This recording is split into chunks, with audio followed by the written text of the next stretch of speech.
So you want to read Malazan? Hi everyone. Today I'm here to convince you to read the Malazan Book of the Fallen. In the Malazan community, we tend to see a lot of people who are uncertain about starting this series. They often say things like, I want to get into this series, but I've heard it's difficult to read. I'm going to tell you right off the bat, the Malazan Book of the Fallen is tough going. The author, Steven Erikson, doesn't hold the reader's hand or spoon-feed them information. Instead, he carefully and slowly explains concepts and ideas over the course of the entire series, resulting in aha or light bulb moments for the reader. The first book also starts out in media res, meaning we're thrown right into the middle of an ongoing story. I can totally understand how this could turn a lot of potential readers off, but if you have any interest in this series at all, I urge you to trust Steven Erikson. Most people really don't have a clue what's happening or what anything means when they start reading this series. Believe it or not, this is normal. The general consensus in the fandom is to just keep reading.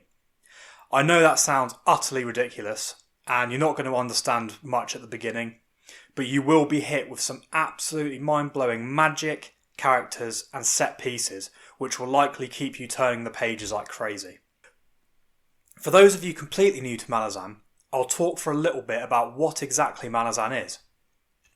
The Malazan world was created by Steven Erikson and Ian Cameron Esselmont during their time together as archaeologists in the 1980s. The pair invented the world as the backdrop of a tabletop role-playing campaign and will continue playing and adding lore and characters to the setting for many years. These stories are set in a dark fantasy world that spans hundreds of thousands of years, including several different races, realms, gods, shapeshifters, mages, dragons, and much more. Magic is extremely prominent in this world, making the series feel very high fantasy, as opposed to something like A Song of Ice and Fire that slowly introduces magical concepts over the course of the series. Within the first few chapters of Gardens of the Moon, for example, you're already being introduced to some pretty crazy magical concepts and some devastating sorcery which really helps to set the tone of this world. Erikson originally wrote Gardens of the Moon, the first book, as a screenplay which didn't attract any buyers. He rewrote Gardens of the Moon into a novel in the early 90s which he tried to sell for nearly a decade before it was eventually picked up by Transworld and released in 1999. Book 2, Deadhouse Gates, was released in 2000. And due to the long wait before Gardens was published, showcased significantly improved writing over the first book. The main Malazan series is the Malazan Book of the Fallen by Steven Erikson, which consists of 10 books starting with Gardens of the Moon and ending with the Crippled God. Ian Esselmont has also written books in the same universe, mainly under the name Novels of the Malazan Empire. I have yet to read any of Ian's work, so I won't be commenting on that for now.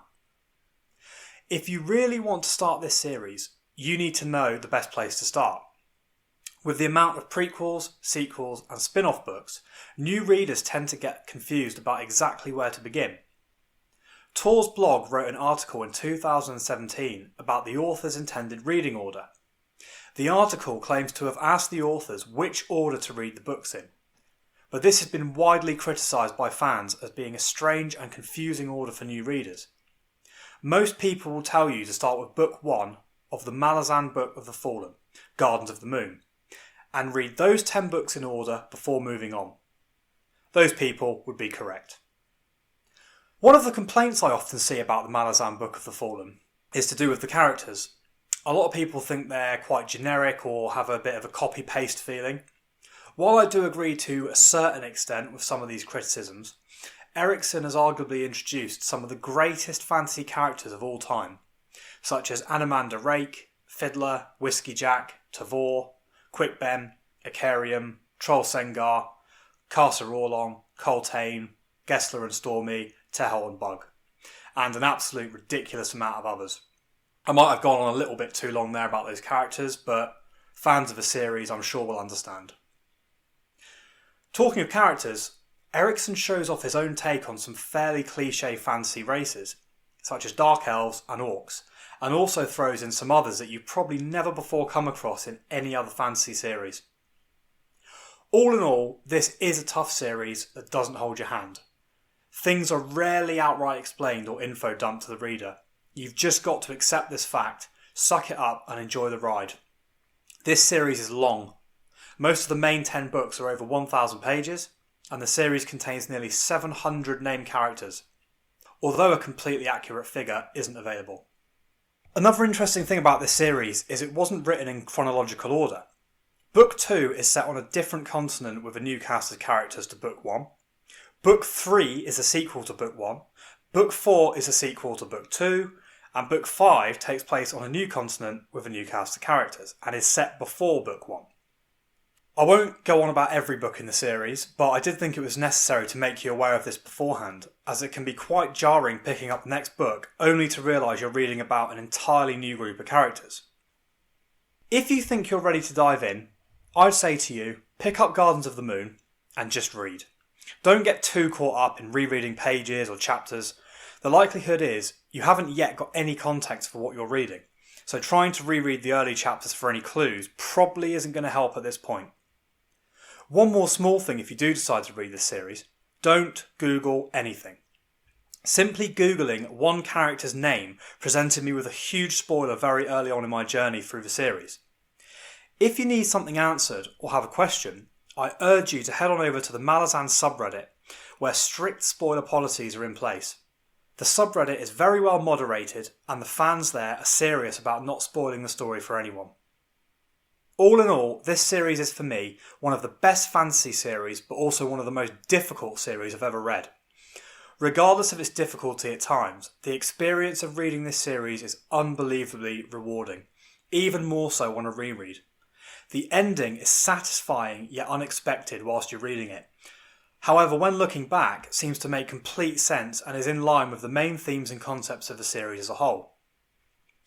I would recommend this series to anyone who reads fantasy. If you keep an open mind and accept that things won't really make any sense until later on, you'll be fine. Anyway, I hope this short video has helped to convince some of you to read this fantastic series. If you try it and find that it's not for you, that's absolutely fine. The world would be a very strange place if we all had the same tastes. I just wanted to add one more thing, just solely about the length of this video actually. I wanted to keep this quite short. When I was doing some research on YouTube of various similar videos, some of them went on quite a while. I mean, one of them was sort of 17, 18 minutes long. And I just thought I wanted something that was sort of concise, gave all the details and didn't take too long to listen to. So I'm really hoping that you guys out there, if anyone's actually watched this, I'm hoping that it's maybe convinced some of you to read this series. So thanks a lot for watching.